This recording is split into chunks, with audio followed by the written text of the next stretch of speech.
Well, good morning, everyone. Welcome. My name is Ryan Zanting. I am the Director of Financial Aid here at Trinity.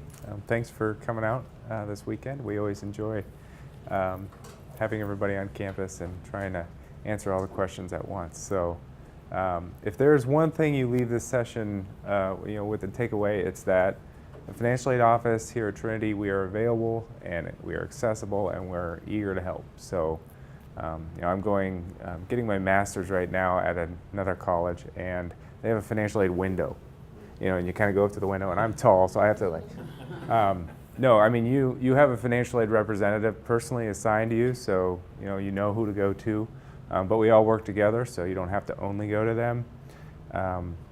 We're open all year, except for, major holidays and that sort of thing, so anytime you have questions, give us a call. You can stop in. We're in the the Financial Services building, which is directly south of the dining hall where you had breakfast this morning. And appointments are welcome if you want to set one up, but you can also just do walk-ins. Your students can stop by anytime. We have an open door policy, and serving students is our top priority. So this is my team. They're really great. All of them just love helping students. So you can see at the bottom there the alpha designations. So that's your assigned person. And Joan, on the end right here, she does all of the student loan processing and all the FAFSA document requests. So she really serves the whole alpha in those capacities. So I'm going to talk a little bit about how financial aid works here. And all financial aid, with the exception of work study, which is done administered through a paycheck, all the other financial aid gets credited to a student's billing account. Okay, but there's different requirements for each types of financial aid, so I thought I'd start that way. Each of your students got a financial aid statement with many kinds of financial aid on there, and so we'll just talk through that. Scholarships and grants. Those are the best kind of financial aid, right? The free money. It's also the easiest. Those apply automatically to student billing accounts. There's nothing that the student needs to do to accept those kinds of financial aid. The only caveat there is that we've determined eligibility for those. So specifically in the case of need-based grants, if we still need a verification worksheet or tax documentation to finalize or to verify your FAFSA information, those things could still change if we haven't gotten all of that verification documentation in. Federal student loans. Those are, when we get a student's FAFSA, we put together a financial aid package that represents the student's maximum eligibility under those student loan programs. Those will also appear automatically on the student's first bill. But there are some steps that the student needs to complete if they want those loans and for those loans to stay on that bill, because if they don't complete those steps, they will be removed from the student's account eventually. And so I will talk more about what those steps are. And then the third type is called gap financing. So this is private student loans, federal Parent Plus loans. These we do not put on the student's financial aid package. They do require application and approval, and so they're not initially reflected on the financial aid package. They're not initially reflected on the billing statement. But if you want to use this kind of financing, I'll talk through the application process, and if you're approved, then we do add it to the student's financial aid and it will appear on the bill. So those are the three types. We have the automatic on the bill, we have on the bill right away, but there's steps to take. And then there's the third where it will not appear on the bill until you take those steps. So this handout right here, I'll be referencing this in a few different slides. So if you feel like you need to take one at the end, please feel free. We did mail that out in May as well, so hopefully you got that already. But for the federal student loans, this is the federal direct subsidized and unsubsidized loans. There's 3 steps that students need to do if they want to borrow these loans. And 1 if they don't. So the first is going into the student portal. Under the fall 17 term, you have to make sure you're set to the right term. You can go to My Financial Aid and you'll see all the loans listed there. And each loan has 2 disbursements. There's a fall disbursement and a spring disbursement, and you'll actually see those separate disbursements in that account. So we'd ask to either accept or decline those loans. If you decline them, they'll get removed from the student's account. We do a cleanup every week to remove declined loans. But if they're accepted, great, and then you'll want to go to steps 2 and 3. Both of those steps are only need to be completed the first time a student borrows federal loans at Trinity. So they'll just have to do this their freshman year. The first is, and to do these, they'll go to studentloans.gov, and that is a federal student aid website, so they'll log in with their FAFSA credentials. Make sure the student logs in with theirs. I know parents, you have a federal student aid ID that you used as well to sign your student's FAFSA, but make sure you log in with the student's credentials. And you'll complete the entrance counseling, loan entrance counseling there. It takes about 20 minutes, reviews the student's rights and responsibilities under that loan, goes over all the terms. And then the third thing after they're done with that is completing the master promissory note or loan agreement. And for students that were awarded federal Perkins loans, right now all they need to do is accept them in the student portal, and we'll send more instructions and paperwork later for those kinds of loans. Trinity has a deferred payment plan. This is our default billing method.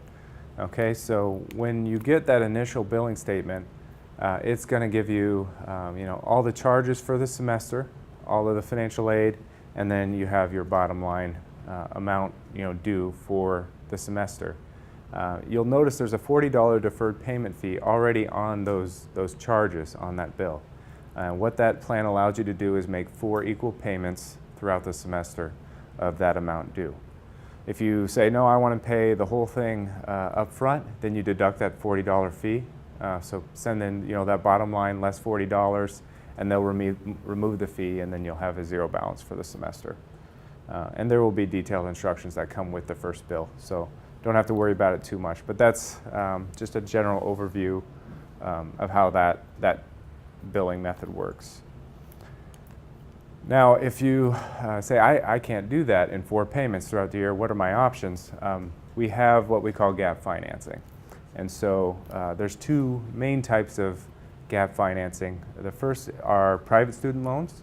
So these are loans with a lender, a bank, a credit union, something like that. And so the student is usually the borrower in this case, although most students are going to need a credit-worthy cosigner to be offered any credit. Trinity does offer a suggested lender list, and so if you're looking for a place to start, you can access that. It's actually the back side of this handout will give you the instructions on how to access that list. So we have 6 or 7 lenders on there. They offer fixed and variable rate options, and you can compare, between the interest rates and the borrower benefits and all that sort of thing on that list. And then you can link directly from there to the lender's website to apply.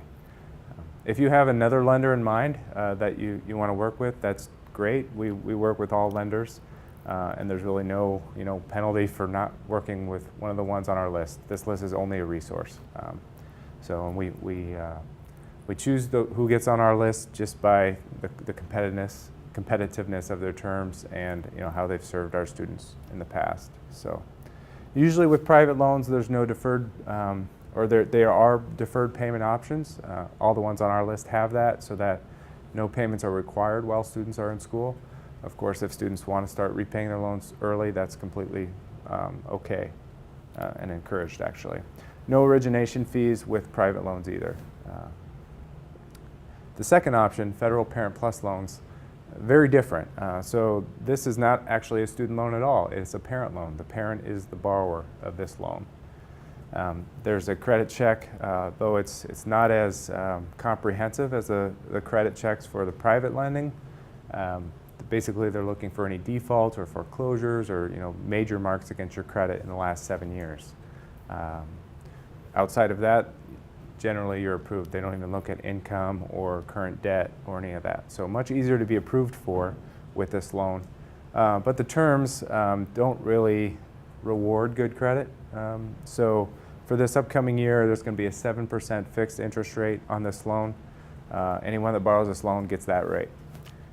There's also a 4.3% origination fee that comes out of the principal of that loan. So the net amount credited to the student's account is 4.3% less than what you borrow. So those are some of the drawbacks of it as well. But as with private loans, repayment on these loans can be deferred, so you don't have to pay any principal or interest if you don't want to while the student is enrolled in school. One thing I want to mention is the need-based appeal form. That's this pink form up here. We use this form to consider what we call in the financial aid industry a professional judgment. So if there's something going on where the FAFSA was not representing your current financial circumstances very well, you can report that on this form. And some good examples, siblings that are going to be in K through 12 private education at the same time as you're paying for a student in college, you can report the tuition that you'll be paying for those students, and we can make adjustments for that. If parents are in college and you have tuition payments that you're making, we can adjust for that as well. High out-of-pocket medical or dependent care costs are another, if you pay more than the average household for that. Recent changes in income. So some of you probably remember the 2017-18 FAFSA is based on 2015 income is what you had to report. So that was a while ago. If something's changed since then, we can make adjustments to the FAFSA to update current financial circumstances. And if there's anything else going on, sometimes a rollover, parents will roll over an IRA or something, it all shows up as income. Really, it's not, it's not that. It's just has to pass through to be taxed. So those kinds of situations too, you can report to us so that we can adjust the FAFSA, make sure it's not misrepresenting anything for you. And then I just wanted to mention some things for the future. The FAFSA for your student's sophomore year is already going to be available in October of this year. So remember that, particularly important for Illinois residents because of the state grant that we have. And they always run out of money to fund everybody that's eligible. So you want to be in the front of the line, so to speak. So file the FAFSA early. One thing that I encourage you to go over, either students or parents with your students, is scholarship renewal criteria. All of the criteria for all the different scholarships that students are receiving is listed in the college catalog, so just make sure you know what is required, whether, some of our scholarships are one time, so they won't renew no matter what, because that's just the way they're set up. There's few of those, but there are a few. And then most of them, they'll renew, but there's a criteria involved, right? So if you have an honors academic scholarship, it'll tell you what, the GPA you need to maintain. And all of our academic honors, by the way, automatically renew for second year. So there's 2 full years of a student's academic performance before we start looking at renewal criteria. And then we have scholarship. We have actually a special scholarship application just for current students here that are going to be continuing. So we call it a returning student scholarship application. Very creative name. And so that is available in February every year. So in February, might put that on your calendar. Remind your students to take a look at that and see what's available for the 2018-19 year. They'll be able to apply for scholarships. A lot of them are by major. But there are some other special ones too for service or extracurriculars that they may be involved in.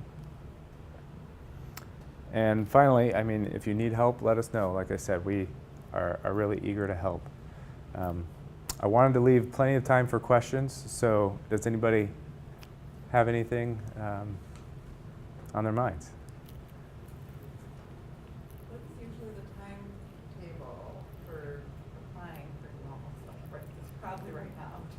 Yeah, now's a good time. So we don't really have to get into hard deadlines much with students. If you do it if your student does it on the last week of classes, as long as we can get those loans processed before the semester's over. But that's the big rule: is once the student is no longer enrolled, and if we haven't originated the loan by then we can't. The student's not eligible for that loan anymore, and so. That's hopefully we're not going to get there. I would say do it now, do it before they get to school and get in classes and have other things to worry about. So it's all, online. Take care of it this summer and it'll be out of the way. Yeah. Okay, well, if there's no other questions, I will let you guys go. Our offices are open until 12:45 today, so if you want to meet individually with somebody, please stop by and do that. My business card's up here, and those forms and handouts that I referenced are up here as well. So please grab those on the way out if you want, and thanks for coming.